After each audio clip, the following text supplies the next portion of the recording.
Welcome to the What is Crypto podcast with your boy Nye. What is mining? Well, more specifically, what is crypto mining? I know you think of mining, you think of like a little carriage they push around on train tracks all filled up with coal or gold. But what is crypto mining? Is it the same thing? Is it little guys in your computer with a little pickaxe mining your Bitcoin? What does that even mean? Well, this episode we're going to tell you all about it. We have Mr. Crypto Christopher Walken talking all about that with your boy Nye. Going to tell you all about what is mining, different ways to mine, the history of mining, and hopefully a little bit more nuanced answers about mining so maybe you can get involved. Before we get into that conversation, like always, make sure you're subscribed. That's key to getting this information. If you're not subscribed, there is no way that you can get updates when we put out new podcasts. And what is mining? What is data? What is whatever we're going to talk about next will not be in your feed if you're not subscribed. So please subscribe, leave us a rating and a comment. Now without further ado, here's your boy Nye talking to Crypto Christopher Walken.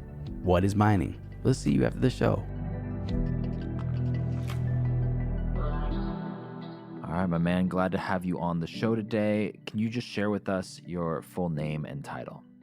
So I go by Crypto Christopher Walken, and I'm the co-founder of Hashrate. So can you give us your best definition possible of what is mining and how it works? All right, so the easiest description of mining is that you are basically getting paid for securing a network. That is the 101 easy way to explain what mining is. And you're using your computing power, whether it be CPU, GPU, an ASIC, whatever, to secure the network, solve blocks, get your reward. Nice. And for someone who has no idea like what mining is, can you break it down? Maybe give like a very basic example or idea of how this works? Like, I don't know if you have like an analogy or something.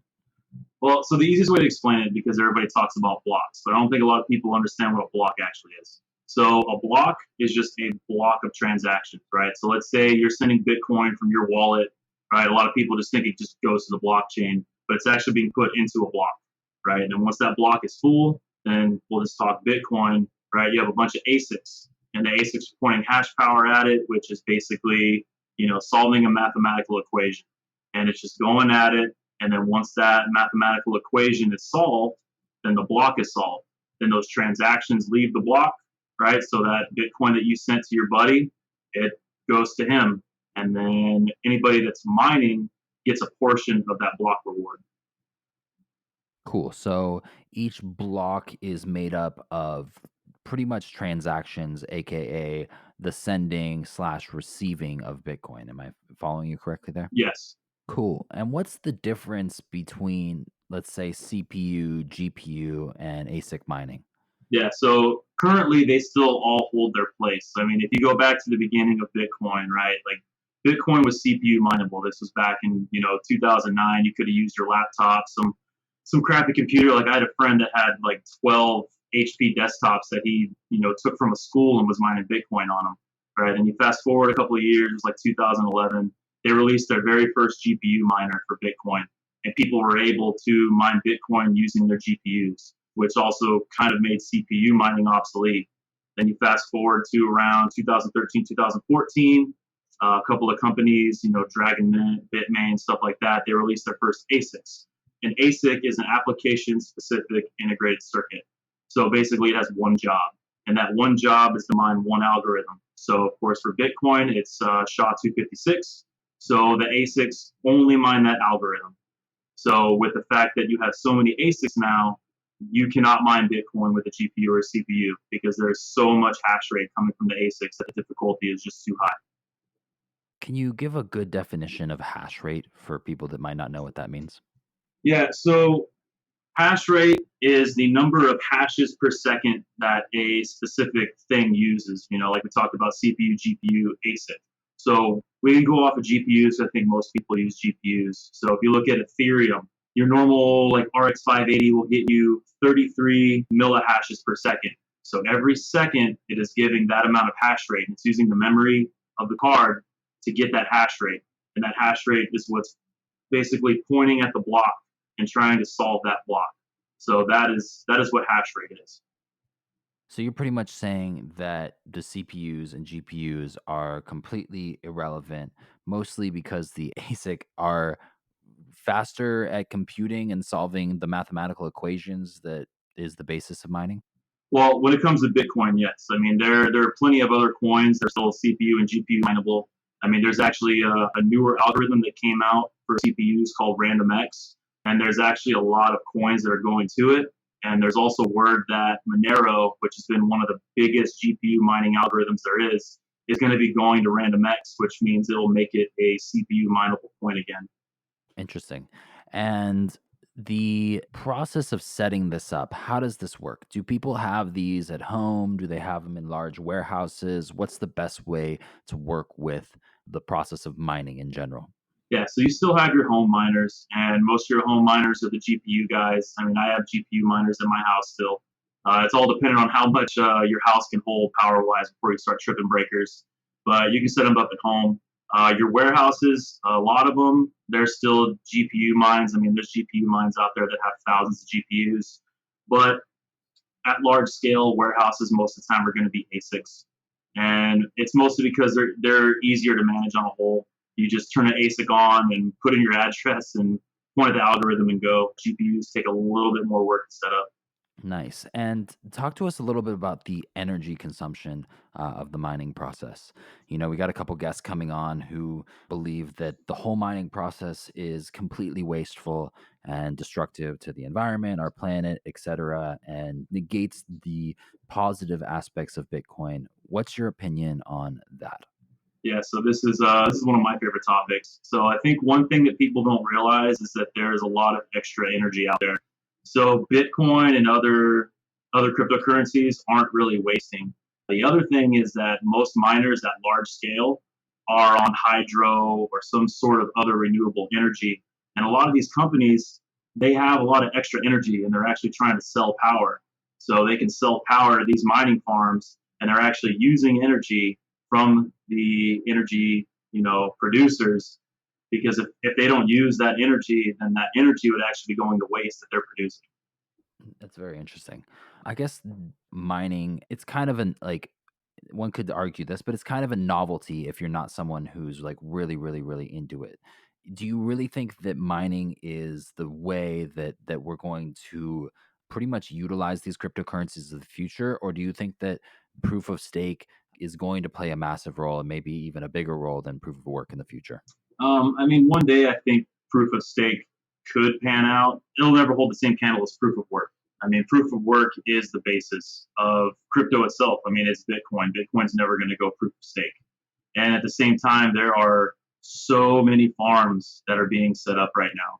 I don't think people realize just to mine Bitcoin. And a lot of this institutional money that people are talking about that are coming into crypto are coming into mining. I mean, Fidelity Capital has one of the largest mining farms that there is right now. And at the same time, with the advancements in technology, you're able to hash at a much higher hash rate now at a lower amount of power than you were even a year and a half ago. I mean, if you look at an S9, an S9 was like 14 terahashes at, we'll say, 2,000 watts. Now, the newer ones are at like 72 terahashes at 2,300 watts. So you're basically 3.5 times the amount of hash rate in a single unit just from a year and a half ago. So I think the technology itself will also push that, and that goes back to previously with the amount of electricity consumption that's going on. So it's all going to tie together. This question, how do you use crypto in your daily life, is sponsored by BMag. BMag.io. BMag, they write stories that inform, influence, and inspire the global blockchain cryptocurrency community. So the question is, how do I use crypto in my daily life? The answer is I don't. I don't use it. I just hodl. I have some Bitcoin, I have some Ethereum, I have some other shit coins that are just hanging out, just bags being heavy. And I'm hodling until they're not so heavy. But back when I started my podcast called Crypto 101, I used crypto for everything. When I would get advertisers or sell goods or services, I would take that revenue in Ethereum. And with that Ethereum, I would pay all the people that used to work for Crypto 101. For example, my blog writers, my editors, my sales guys, my marketing guys, my assistant, my host of ICO 101. Everybody got paid in cryptocurrency. And I thought that was the best way to do it because everything was on chain. So we can prove that, where the money came from, where it's going, and people could audit me to see how much I got paid to make sure that I was being truthful. That method also helped me with the sale of Crypto 101. When I sold Crypto 101, I had a record of every transaction fixed in a blockchain. So when I told them I made X amount in revenue, they knew that I was not lying because they could go on chain and check. And now back to Michael and his guest. Enjoy the rest of the show. And you talked about the warehouses kind of coming up more and more and more. Is that a problem? Is that going to lead to more concentrated groups of miners that mine the majority of Bitcoin? Or it kind of seems like a negative effect for like the competition that's in the system of proof of work? So I actually think it's going to be better for it. I know. So it's kind of funny. People always say, China has 75% of the hash power and all this stuff. And the fact is that, yes, most of these ASICs are based out of China, but a lot of these ASICs are owned by people outside of China. If you look at where ASICs are manufactured right now, most of them are manufactured in China. And because of the amount that it would cost in either taxes or tariffs, things like that, it wouldn't be beneficial for the people that are buying the ASICs to buy them in China and then send them to Europe or the US, things like that. So they end up buying them from China, but then they end up having them host in China. So I think that number of 75% is a little bit off because there's a lot of ASICs that are owned by people outside of China that are having them hash in China. The big thing is Canada is starting to get a lot of miners now, and there's a lot of people that are going from China to Canada because Canada is starting to go very big into hydropower. And that hydropower is dropping the cost of your kilowatt hour rate significantly. So that's also good. And there's also some really big farms. There's one that's being built in Texas right now that they're going to try to scale to 100 megawatts, I believe. So again, that's going to decentralize, and you'll be able to have people that will ship their miners from China to the US. So I know that we've been doing this for 11 years now, but we're still very early. And I think the monopoly that China has in the next 5 to 10 years will be spread out. And what do you think the future of all this is? It seems like mining has progressed in terms of technology wise pretty heavily. What do you think the future of mining holds? How can we innovate it more? Where is this going? There's still a lot that we can do with this. It's still super early. Bitcoin at this point, Bitcoin's for the big boys. The home guys aren't going to be able to touch that anymore. There's still a lot of coins that are GPU mineable, but I think there's a lot of other things that we can do with adoption. I've joked about it before, but I can see in the future us being able to mine off of our televisions, our refrigerators, anything that has a chip in it, your smart TV, smart fridge, your smartphone, things like that. There's going to be ways in the future that everyone's going to be able to monetize the electronics in their house. And that will also add to network security. So I know there's certain things, especially when it comes to FPGAs. That's a whole other topic if we were to discuss that. But those can be implemented into chips, and then you can mine off of those as well. So we're still so early. There's so much that we can do with mining. Yeah, I know there's a bunch of companies, maybe not a bunch, but I remember a few back in 2018. I don't really know what they're doing anymore. They were attempting to like utilize like your refrigerator and your microwave as like a miner when you're not using them or something like that. Is that just complete bullshit, or is that something No, that that's like definitely has something that has potential? potential. A lot of people don't realize for what's miner, that ASIC company, Samsung actually made their ASIC chips. So Samsung's already in it. The same with Intel. So you have two major companies that are chip manufacturers that are now playing in the crypto space. So especially with Samsung, Samsung is one of the largest phone, TV, refrigerator manufacturers in the world. So they can easily take these ASIC chips that they're making for ASICs and make a smaller version and put it in a TV, a phone, a fridge, stuff like that. Interesting. That's super interesting. So potentially in the future, I could maybe, I don't know, shut the light off in my room, and that extra power that I'm technically quote unquote conserving can be utilized to mine Bitcoin or mine some altcoins or whatever it might be. Exactly. It's pretty cool, man. It's pretty cool. I think the major problem that I have with mining is, and I know your stance on some of the companies that are already attempting to do this, and I think you're working on some stuff. But the major problem I have with mining right now is the challenges and the difficulties of setting it up. And I know that you've got your group and everything that you've built, and you've built some really cool things that actually help people who are very interested in simplifying it and getting it set up and getting it organized really easily.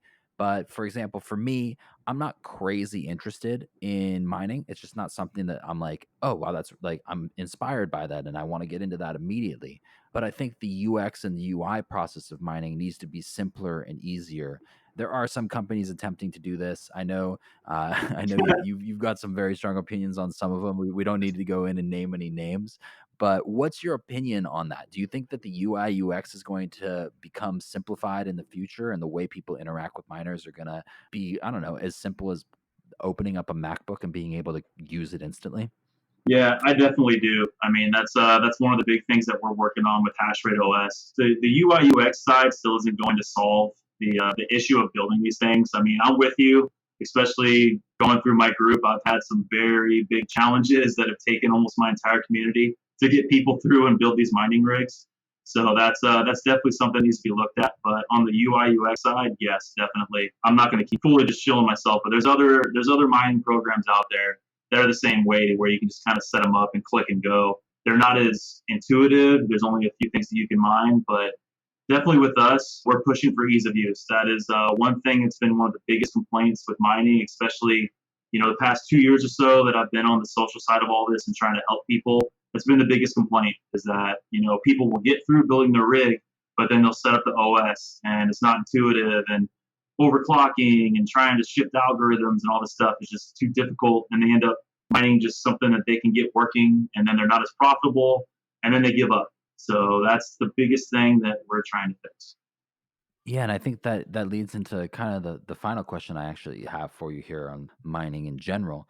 Is it profitable? Is it profitable to go in? Let's take Bitcoin for example, and then give me any other example if you have any other opinions on other coins. So for Bitcoin right now, it's been a little bit since I've looked, but I think depending on the ASIC right now, around 7 to 8 cents a kilowatt hour is profitability right now. So with the price of Bitcoin, the price of other coins right now, it is pretty rough. I know I've tweeted out a few things lately trying to keep people going. I mean, profitability for me is pretty rough. I mean, my residential is 8 cents. I mean, I'm above break even, but it's still rough. So I know people that are in the 10, 11 are probably really hurting right now. So the biggest thing that I can tell people is that if you want to get into mining, you need to figure out what your power rate is. I think a lot of people don't look into that, especially when, we'll talk about like the pre-built miners. They end up using more power than people think, and they hook them up and they see what they're making, but they don't realize that a lot of them are actually losing money. So that's the biggest thing I can tell people is if you want to get into mining, make sure you know how much your power rate is, because you can end up losing money in the long term, at least in the current market. And what's kind of the ROI of something like this? Like, how long am I going to have to get a return on investment, say, if I'm using an ASIC? So an ASIC right now, most of your farms are around 4 or 5 cents kilowatt hour. You're probably looking at 15 to 16 months right now, maybe a little better at current price. I mean, the halvening is going to throw a few wrenches in there. We'll see what happens with that.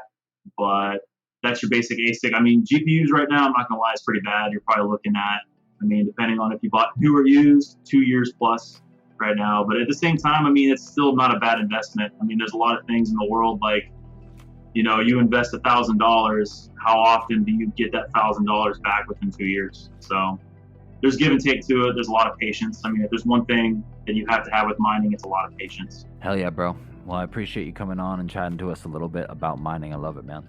Yeah, man. Thanks for having me on. Thank you for listening to this episode with your boy Nye, Crypto Christopher Walken. Thank you for coming on the show. Actually, I think this episode should have been, why the hell does all the crypto people pick some weird ass names for their Twitter handles? Anyway, for this week's DYOR, or do your own research, this is for the more experienced. Somebody that might have been in the space for maybe 2 years already, but has never taken this step. Go mine something. Go figure out how to mine something. There's a lot of people with one-click miners. There's places where you can mine off your phone. There's cloud mining. There's running your own node on your laptop or desktop or wherever. there are still coins that you can mine with relatively low processing power. Find one of those, download their blockchain, run a node, mine, try to earn some whatever currency it is, and just be involved. I used to mine from my laptop with my CPU, Virium. It was very easy.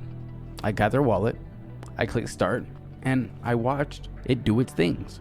Processing, telling us when the next block is going to be there, see if I can earn some Virium. It probably cost more to run in electricity and computing power than I ever got out of Virium. But it was fun. I was involved. I understood how it worked, and I want you to understand how it works too. So, in this week's DYOR, find a coin that doesn't take much processing power, hopefully on a CPU, or if you have a desktop with a relatively good graphics card, a GPU, try to find a cryptocurrency that you can mine from the comfort of your own home and get involved, learn the process, and become part of the decentralized economy. Thanks again for listening, and we'll see you in future episodes of What is Crypto with your boy Nye.